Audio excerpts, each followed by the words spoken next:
Hello बच्चों, आज का जो हमारा टॉपिक है वो है पृथ्वी की गतियाँ।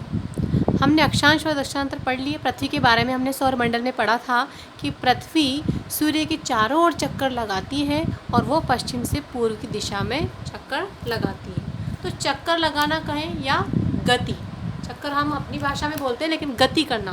तो पृथ्वी जब अपने ही अक्ष पर घूमती, जैसा कि मैप में हम देख रहे हैं, इसमें पिक्चर में, कि पृथ्वी अपने ही अक्ष पर घूमती है, तो वो तो क्या कहलाता है, उसका घूर्णन।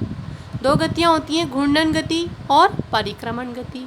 तो जब अपने अक्ष पर घूमती है, जैसे हमने ग्लोब में देखा था कि पृथ्वी अपने ही अक्ष पर घूम रही है इस तरीके से, तो ये गति क्या कहलाएगी, उसकी घूर्णन गति।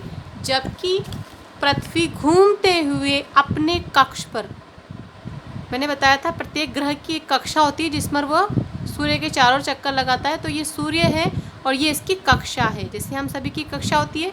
तो पृथ्वी की जो कक्षा है, उस कक्षा में ही सूर्य के चारों ओर चक्कर लगाता है, तो उसे क्या कहते हैं, परिक्रमण गति।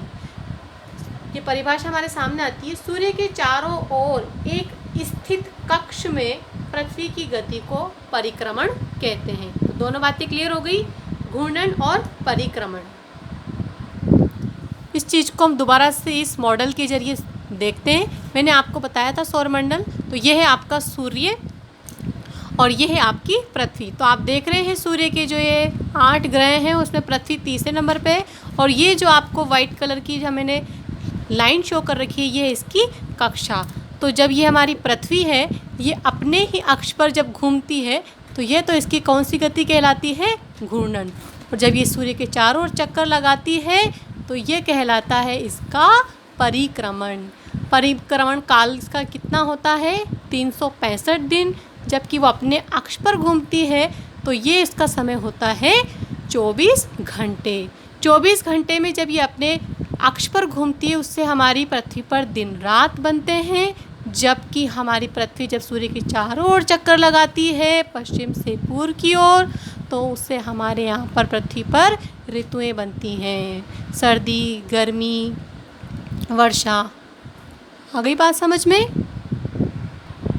हमने इस मॉडल के जरिए पृथ्वी की गति को समझ लिया है। क्योंकि ये घूर्णन गति 24 घंटे में पूर्ण करती है, तो इसलिए इस गति को हम दैनिक गति भी कहा जाता है। ये हो गई हमारी परिक्रमण गति, ये हो गई हमारी घूर्णन गति।